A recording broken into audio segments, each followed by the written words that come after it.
Bismillahirrahmanirrahim. Assalamualaikum warahmatullahi wabarakatuh. Alhamdulillah teman-teman, kita masih diberikan oleh Allah Subhanahu wa taala kesempatan yang luar biasa, ya, yaitu kesempatan menuntut ilmu. Maka sudah sepatutnya kita harus mensyukurinya. Wajib kita mensyukurinya. Salah satunya yaitu dengan belajar sungguh-sungguh. Belajar dengan semangat, ya, belajar dengan fokus dan senantiasa mengikhlaskan diri kepada Allah Subhanahu wa taala.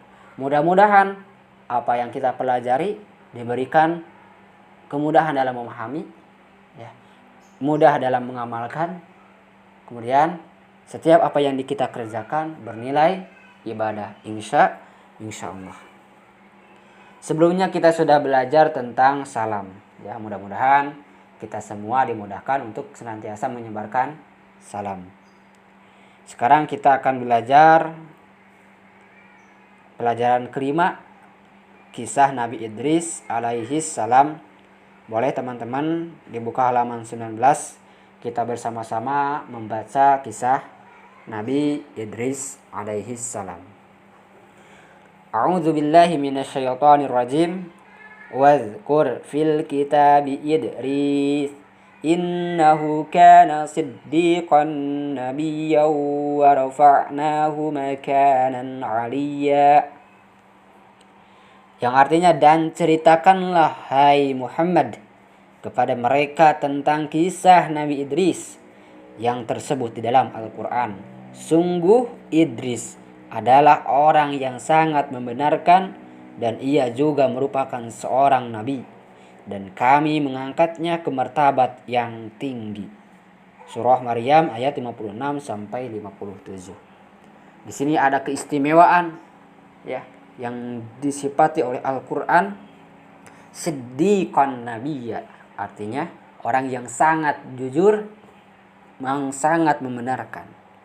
Kemudian wa rafa'nahu makanan 'aliyya, dan diberikan kedudukan yang sangat tinggi oleh Allah Subhanahu wa taala.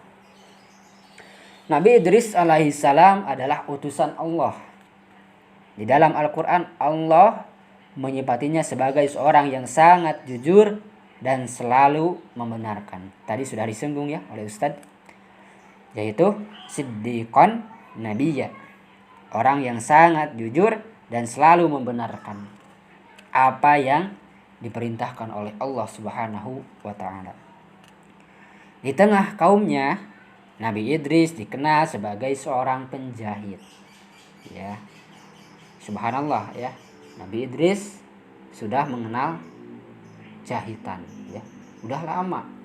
Generasi keberapa, ya, dari Nabi Adam. Subhanallah, sudah bisa menjahit. Ya, udah modern, namun sesuai dengan zamannya, ya, tidak terbelakang.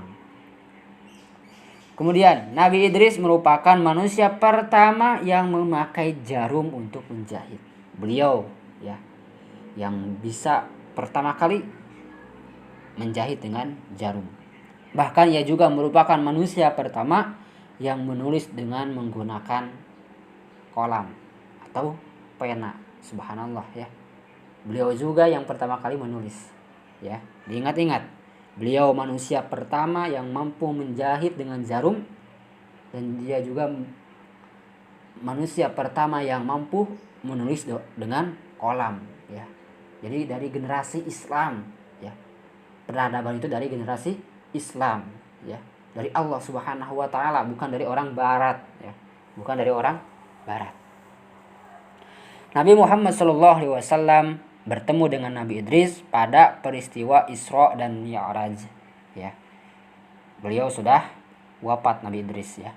Nabi Muhammad ketika itu Mi'raj, ya. Ketika ke langit keempat, beliau bertemu dengan Nabi Idris, ya. Dengan Nabi Idris. Beliau mendapatinya ketika melewati langit yang keempat. Sebelum wafat, Nabi Idris naik ke langit bersama seorang malaikat. Ini ada kisah tentang proses wafatnya Nabi Idris yang sangat luar biasa, yang beda dengan manusia yang lainnya, ya. Ketika sampai di langit yang keempat, beliau bertemu dengan malaikat maut. Ya. Malaikat maut itu diperintahkan oleh Allah turun ke bumi untuk mencabut nyawanya. Akhirnya ruh Nabi Idris diambil di langit keempat tersebut. Ya, subhanallah ya. Jadi Nabi Idris dikisahkan dalam kisah ini bahwasanya beliau wafat ya, dan dicabut ruhnya itu di langit keempat. Allah memberi karunia yang sangat besar kepada Nabi Idris. Allah mengangkat derajat kemuliaannya setiap hari seperti amal soleh yang dilakukan oleh seluruh manusia. Artinya, ketika Nabi Idris melakukan kebaikan, maka kebaikan itu setara dengan kebaikan seluruh umat manusia. Subhanallah. Ini adalah makanan aliyah ya, kedudukan yang mulia di hadapan Allah Subhanahu wa taala ya. Alhamdulillah kita sudah membaca sekilas ya dengan ringkas kisah Nabi Idris. Mudah-mudahan kita mendapatkan banyak faidah dan ilmu ya, dan keyakinan kita kepada Allah Subhanahu wa taala bahwasanya Allah Subhanahu wa taala menurunkan para nabi dan para rasul untuk apa? Untuk mengajak manusia tauhid kepada Allah Subhanahu wa taala dan beribadah kepadanya. Mohon maaf bila banyak kekurangan. Apa yang disampaikan benarnya dari Allah Subhanahu wa taala, dan salahnya dalam mutlak dalam keburukan atau kesalahan diri pribadi Ustadz. Mudah-mudahan apa yang disampaikan bermanfaat. Wassalamualaikum warahmatullahi wabarakatuh.